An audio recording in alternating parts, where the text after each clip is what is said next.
Bonjour et bienvenue à l'émission La Parole vivante. Cette émission où est-ce qu'on prend la Bible et on découvre qui est Dieu et quel est son plan extraordinaire qu'il a pour nous. Aujourd'hui, on continue notre pèlerinage, notre étude de la lettre aux Hébreux avec David Haynes. Salut David. Bonjour. David, on a une lettre extraordinaire. Il nous reste 2 chapitres. On vient de faire 2 émissions sur la foi. Et l'auteur ici met une attention particulière sur la foi parce que ces gens-là, il y avait un problème de foi. Et je ne suis pas en train de parler ici du foi-là. Ces gens-là, c'était des Juifs de la nation d'Israël qui s'étaient convertis au christianisme. Qui avaient mis leur foi, ou qui avaient fait une profession de foi, puis ils avaient reconnu que Jésus, oui, OK, parfait, sur la croix, tout ça. Mais après ça, ils ont dit, ouais, mais à cause des persécutions, et à cause probablement même en dedans d'eux et tout ça, ils ont dit, ouais, mais là, on était en train de faire une erreur. Ils voient encore le temple. Ils voient encore les sacrifices qui sont faits. Ils voient encore l'Ancienne Alliance. Ils voient tout ça. Ils voient la loi de Moïse. Ils se rappellent toute l'importance qui était faite à plein d'éléments dans la loi, dans l'Ancien Testament. Ils font comme, on vient de tout faire une erreur, nous autres, là. Surtout quand tu considères le christianisme dans le 1er siècle, il n'y a pas toutes ces affaires-là qu'ils sont capables de voir chez le judaïsme, mais ils se rencontrent peut-être dans une maison quelque part. Fait que c'est une gang de personnes qui se rencontrent dans une maison pour faire le repas du Seigneur puis pour écouter des enseignements. Il n'y a pas de sacrifice, il n'y a pas d'autel, il n'y a pas toutes les décorations qui les rappellent d'Israël, puis l'histoire d'Israël et tout ça. Tout ça qui est tangible dans le judaïsme n'est pas là. Ils se réunissent, quelques personnes dans une maison.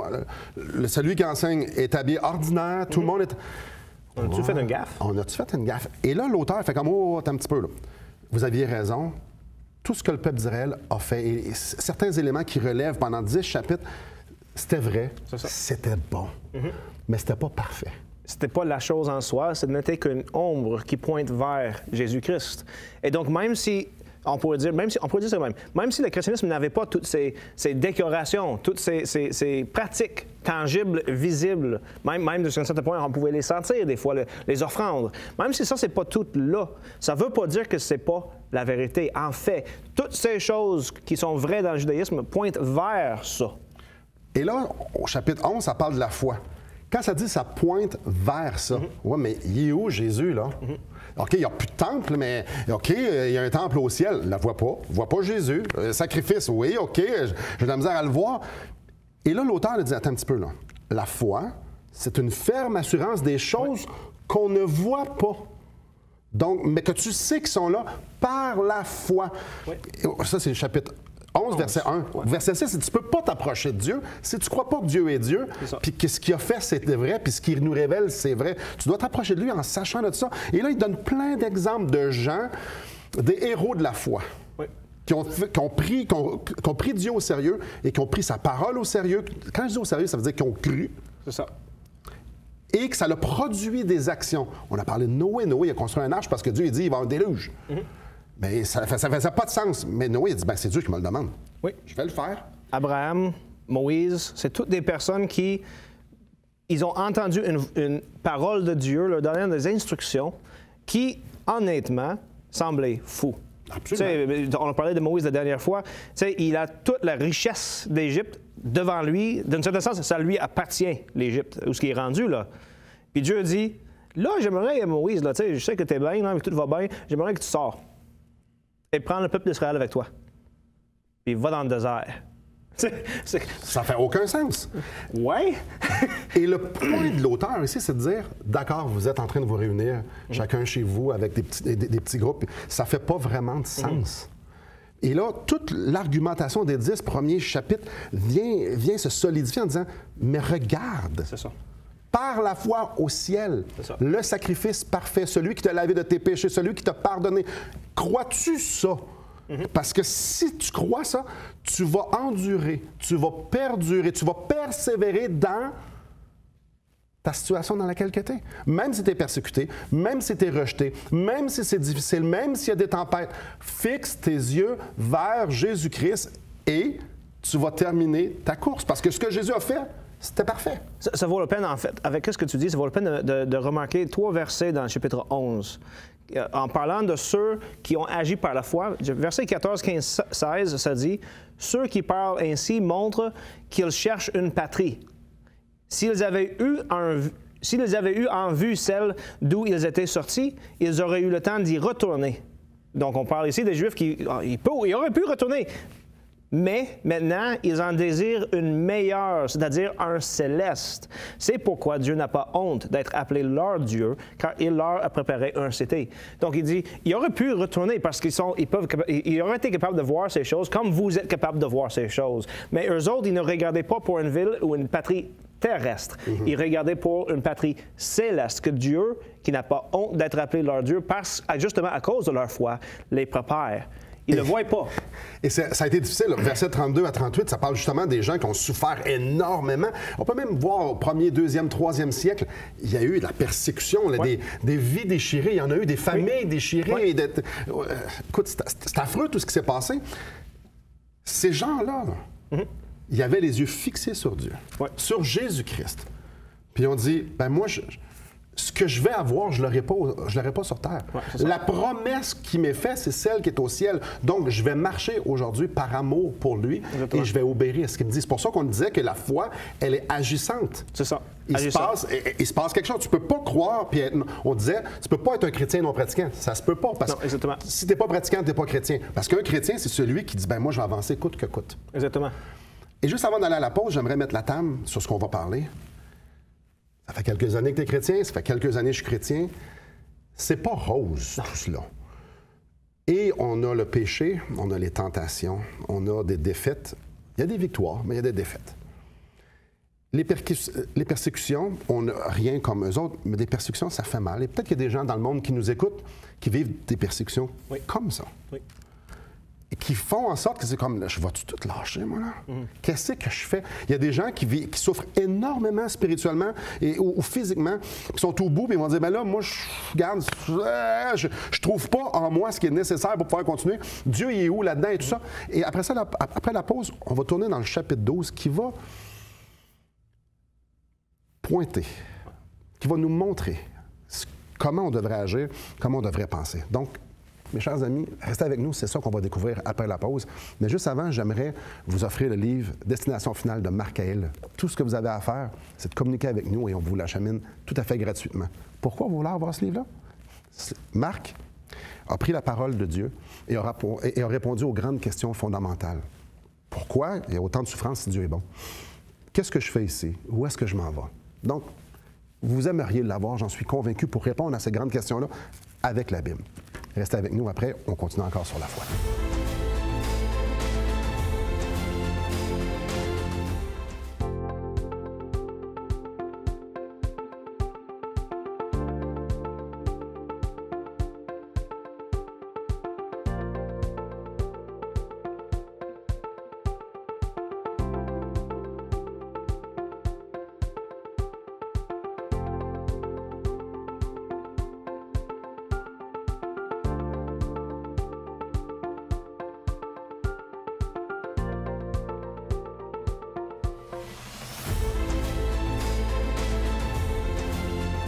Bonjour à vous à la maison. David, comme on disait avant, la vie chrétienne, il y a des défaites. Oui. Il y a des péchés, il y a de la souffrance. Je peux penser peut-être qu'il y en a à la maison qui sont en train de souffrir, puis ça fait mal. Oui, absolument. Ça fait mal pour vrai. Et tantôt, on parlait des martyrs. Et ici, on voit des gens qui ont souffert beaucoup, qui ont pris des décisions, il y a eu beaucoup de déchirements. Oui. Est-ce que ça implique que c'est toujours tout beau? Non, au contraire. Si on t'a mentionné tantôt les 3 premiers siècles du christianisme. Dans les 3 premiers siècles, jusqu'au probablement milieu du 4e, les chrétiens étaient persécutés constamment. Puis quand on parle de persécution, on parle non seulement de rire d'eux autres. C'est pas de ça qu'on parle. On les enlevait leurs propriétés. On les tuait. On les donnait aux lions pour qu'ils se fassent manger. On les crucifiait des fois. Ouais. Néron était connu pour prendre des chrétiens, les attacher sur des croix dans des pots d'animal avec du pitch, du goudron, puis il les mettait en feu pour allumer ses jardins. C'est l'histoire que je voulais dire. C'était pas facile. Et l'histoire nous raconte que ces chrétiens-là chantaient. Exactement. Là, tu fais, mais comment c'est possible? Si eux, en train de se faire brûler, et tout le drame de se faire déchirer, de se faire arracher de sa famille, c'est dramatique. Comment eux faisaient pour chanter? Ouais. Puis Blandine, qui était une jeune fille qui a été mise au lion, mais elle voulait pas, moi, elle n'arrêtait pas de chanter. Et là, elle était les pires tortures. Elle chantait. Là, mais comment eux faisaient? Parce que moi, quand je pêche ou quand j'ai de la souffrance ou les gens à la maison, comment ils font? On va se répondre avec la parole de Dieu. Oui. Hébreux chapitre 12. Donc, à la maison, j'aimerais vous inviter à prendre vos Bibles. J'espère que vous en avez une. Chapitre 12, verset 1. Nous donc aussi, puisque nous sommes environnés d'une si grande nuée de témoins, rejetons tout fardeau et le péché qui nous enveloppe si facilement et courons avec persévérance dans la carrière qui nous est ouverte, ayant les regards sur Jésus, qui suscite la foi et l'amène à la perfection. En échange de la joie qui lui était réservée, il a souffert la croix, méprisé l'ignominie et s'est assis à la droite du trône de Dieu. Il y a énormément de stock ici. David, ça nous parle aussi, nous donc aussi. Donc, il nous parle ici des héros de la foi du chapitre 11. Et là, nous met ça, maintenant vous autres. Ça nous amène au même pied d'égalité, de dire, c'était du monde comme vous autres. Maintenant, c'est à votre tour de continuer de marcher par la foi. Puis c'est vrai que c'est des personnes comme nous autres. J'aime ça des fois parler de ces héros de la foi et d'un certain sens de nous ramener à la réalité. Mettons qu'on prend Abraham, qui est quasiment vu comme le héros de la foi. C'est le père de la foi que la Bible nous dit. Là. Oui, exactement. Le foi et Abraham, ça va ensemble. Et pourtant, quand on regarde sa vie dans l'Ancien Testament, OK, il y a des monde aujourd'hui qui aurait honte de faire ce que lui aurait fait, ce que lui a fait. Et donc, tu vois, Dieu lui dit, vas-y. Donc, il va. Wow! Gros acte de foi. Puis là, il arrive dans un pays, puis le roi de ce pays regarde la femme d'Abraham, puis il la trouve belle, puis Abraham réalise que lui la trouve belle, et il a peur pour sa propre vie, parce que peut-être que le roi va tuer Abraham puis prendre sa femme. Et donc, au lieu de faire confiance à ce Dieu qui lui a dit, vas-y, je vais te donner une terre, au lieu de lui faire confiance, il ment à le roi, puis il dit, non, ça c'est ma sœur, Et donc, le roi dit, ah ben, je peux le prendre pour moi-même. Donc, il prend la femme à Abraham comme sa femme, et là, donc, Abraham a donné sa femme pour sauver sa propre vie. Donc, ça, c'est Abraham, le père de la foi, mais ça, c'est atroce faire ça. Je veux dire, c'est comme, c'est manqué de foi, ça n'a pas de sens. Il l'a fait 2 fois. Il l'a fait 2 fois! Aïe aïe! Oui, exactement. Et donc, tu regardes ça, puis tu dis, attends une minute, tu dis, wow, OK. Ça fait que cet homme de foi a manqué de foi. Tu regardes Jacob, tu regardes Isaac, tu regardes Moïse, tu regardes ici, je suis en train de... Josué, Rahab, c'est une prostituée! Oui, exactement. Gédéon, le peureux de la gang, Samson, il a vendu ce que Dieu lui avait donné, il a vendu sa conscience, il a vendu tout ça pour plaire à sa femme. On parle de David. David, c'en est un autre qui est adultère, un meurtrier. Oui, il commet de l'adultère, il fait des mensonges, puis après ça, il tue pour couvrir son dos. Tu sais, à un moment donné, la Bible le décrit comme un homme après le cœur de Dieu. Et tu fais comme, attends, what? Ça, c'est un exemple de foi, mais c'est justement ça le point. La Bible ne couvre pas, il ne cache pas les fautes de ces hommes. Au contraire, la Bible nous enseigne que malgré leurs fautes, pour lesquelles ils ont d'ailleurs repenti, ça, c'est important de le dire. C'est un point important parce qu'on voit David qui se Ils ont reconnu et ont dit, je me détourne complètement. Exactement. La foi fait ça. Donc, ils ont fait des erreurs, ils ont fait des gaffes, ensuite ils se sont repentis et ils ont continué dans le bon chemin. Puis la Bible dit, voilà qu'est-ce qu'un homme de foi. C'est pour ça que ça nous dit, puisque nous sommes environnés d'une grande nuée de témoins, tous ces gens-là, rejetons tout fardeau. Oui. OK, donc, on rejette ça. Et le péché qui nous enveloppe si facilement. Et maintenant, là, cours vers la carrière. Et là, si tu cours vers la carrière, ça veut dire quoi? Juste avant qu'on ait la pause, j'aimerais mettre la table. Ça nous dit de fixer les regards sur Jésus, qui suscite la foi. Donc, c'est lui qui la provoque en nous. Il l'amène à la perfection. Donc, il va la perfectionner. Il a besoin de perfection, de perfectionnement, d'accord? Et là, ça parle de Jésus. En échange de la joie qui lui était réservée, la joie future, il a souffert la croix. Méprisé, il a méprisé l'ignominie, tout ça, et s'est assis à la droite du trône. Mais ce que je veux dire ici, c'est vraiment, en échange de la joie qui lui était réservée, il a souffert la croix. C'est là qu'il faut regarder. Ouais. La clé, c'est là. C'est ça. Et j'aimerais ça qu'après la pause, qu'on parle de cette joie-là. Parce que c'est la clé qu'on puisse comprendre comment tous ces gens-là et comment nous devons. Donc, oui, je mets les regards sur Jésus, d'accord, mais qu'est-ce que je regarde? Ouais. Je regarde qu'est-ce que lui a fait. Ouais. C'est lui notre modèle. C'est pas eux autres. Eux autres, on doit faire comme eux autres qui ont regardé à Jésus. Exactement. Donc, avant d'aller à la pause, j'aimerais vous offrir ce film-là, le film de Jésus selon l'Évangile de Jean. Justement, qui va nous montrer comment Jésus a vécu sa vie. Comment Jésus a obéi à son Père jusqu'à la fin. Parce que il regardait, lui aussi, la joie qui lui était réservée. Donc, tout ce que vous avez à faire, c'est nous appeler, nous écrire, dire « J'aimerais avoir le film que Simon nous a parlé » et on va vous l'acheminer tout à fait gratuitement. Après la pause, justement, c'est quoi cette joie-là qui lui était réservée? On va découvrir ça avec David en plongeant nos regards dans la parole. Restez avec nous. Depuis maintenant 15 ans, nous avons l'immense privilège d'annoncer la bonne nouvelle de Jésus-Christ. Par la grâce de Dieu, nous avons fait plus de 500 émissions, distribué gratuitement des milliers de livres et que dire des centaines de personnes qui ont répondu par la foi à l'appel de Jésus. Aujourd'hui, nous aimerions inviter ceux qui ont reçu cette bonne nouvelle à faire équipe avec nous. Aimeriez-vous avoir un impact dans la francophonie pour l'Évangile? Joignez notre équipe en participant financièrement à la production de l'émission et en nous permettant de continuer à offrir de la littérature gratuitement à ceux qui sont ouverts à l'Évangile. Contactez-nous. Il nous fera plaisir de vous partager comment vos prières et vos dons peuvent faire la différence.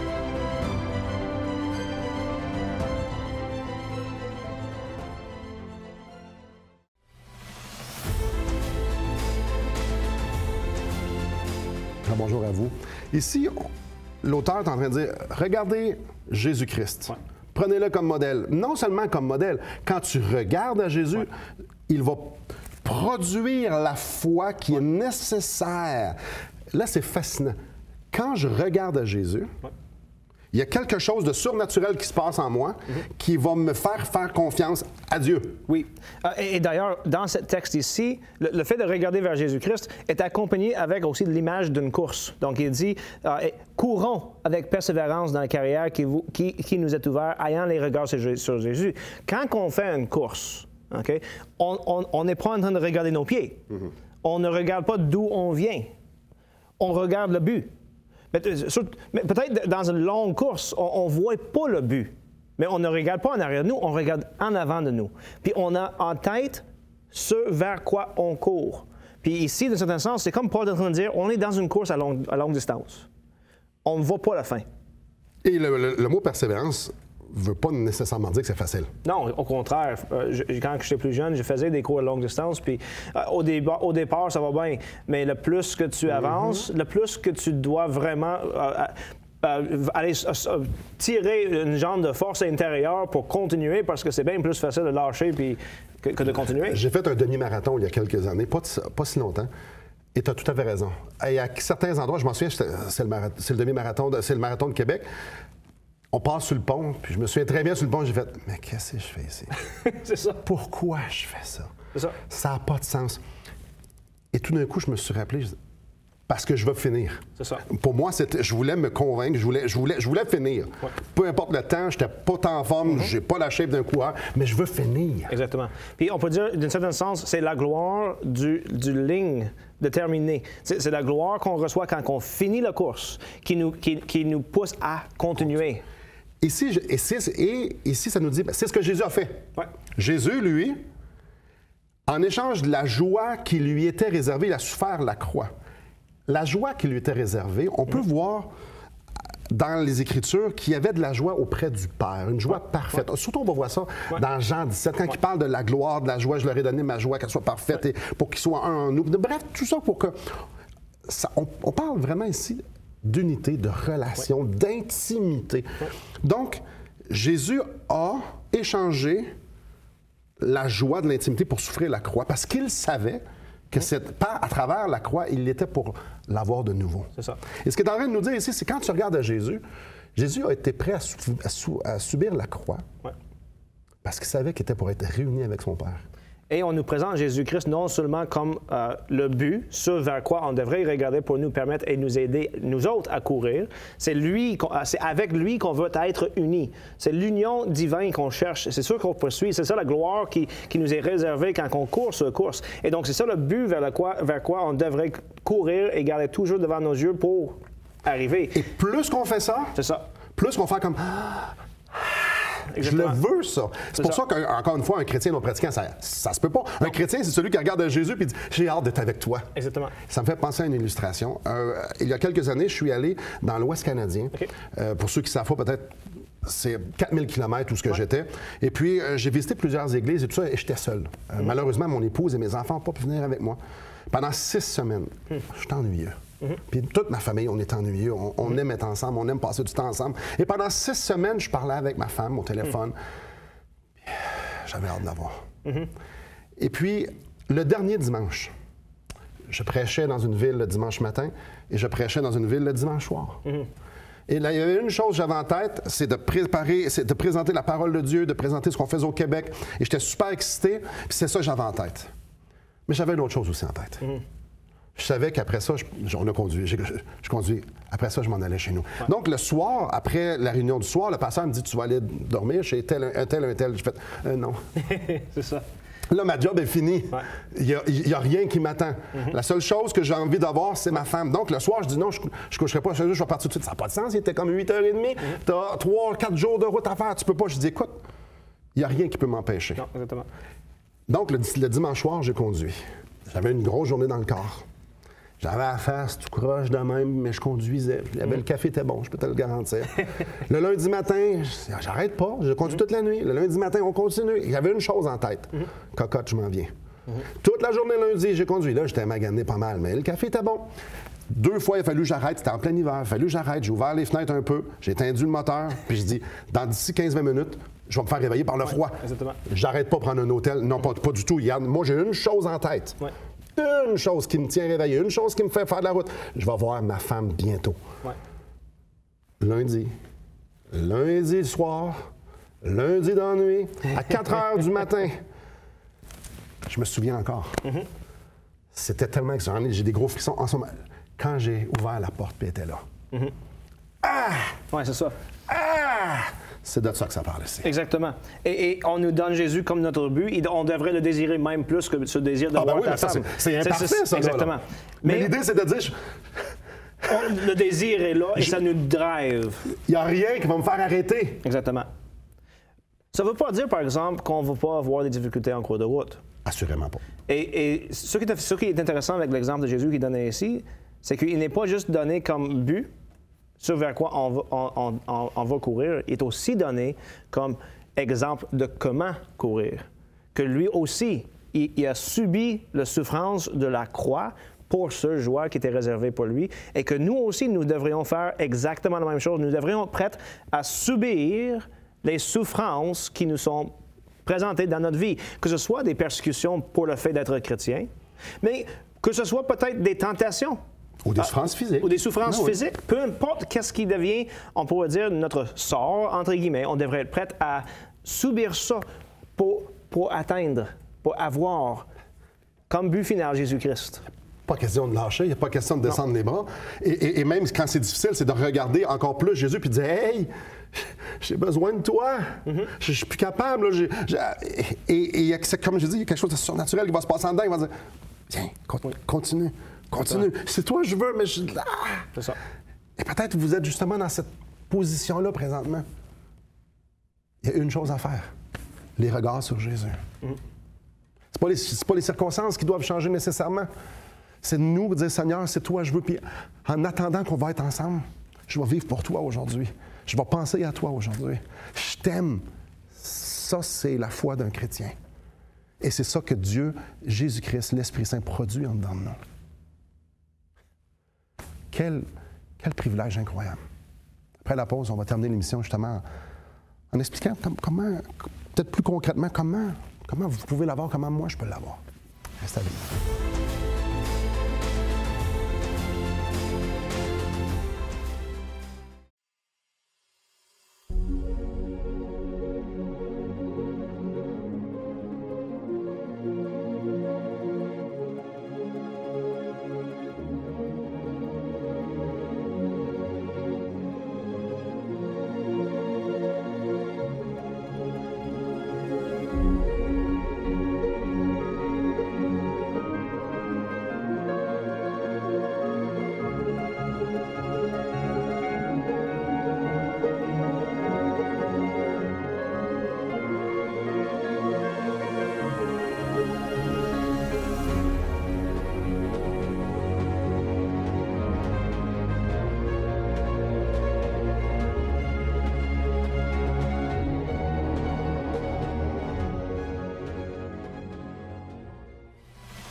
Bonjour à vous. La dernière chose qu'on veut que vous pensiez, c'est qu'on soit froid par rapport aux souffrances que peut-être que vous avez. Et le texte nous en parle. Allez voir le verset 4. Lisons le verset 4. « Vous n'avez pas encore résisté jusqu'au sang en luttant contre le péché. » Résister, lutter. Dieu est totalement conscient. L'auteur, c'était totalement conscient. Je suis parfaitement conscient. C'est pas si facile que ça. C'est pas facile. Il y a tellement de tentations différentes. Puis ce mot tentation peut faire référence autant à la persécution parfois qu'à des difficultés physiques qu'à des tentations à pécher. Et dans chacun de ces cas, il y a une véritable lutte. C'est lui qui est persécuté. Il est en train de se faire peut-être attaquer physiquement, verbalement, ou émotionnellement, peu importe la manière qu'il se fait attaquer, c'est pour sa foi. Et donc, son lutte, c'est de rester fidèle à Jésus-Christ malgré ses souffrances. Quelqu'un peut-être qui souffre de maladies chroniques ou quelque chose comme ça, peut-être ou d'autres problèmes physiques, c'est peut-être la question de... Il peut-être lutte avec le problème. Pourquoi est-ce que Dieu me permet de vivre ça? Puis il doit lutter avec ses propres pensées souvent. Et rester fidèle. C'est lui qui lutte contre le péché. Il lutte encore. Et il lutte avec quoi? Encore le désir d'être resté fidèle à Dieu versus les tentations qui nous viennent dans le monde.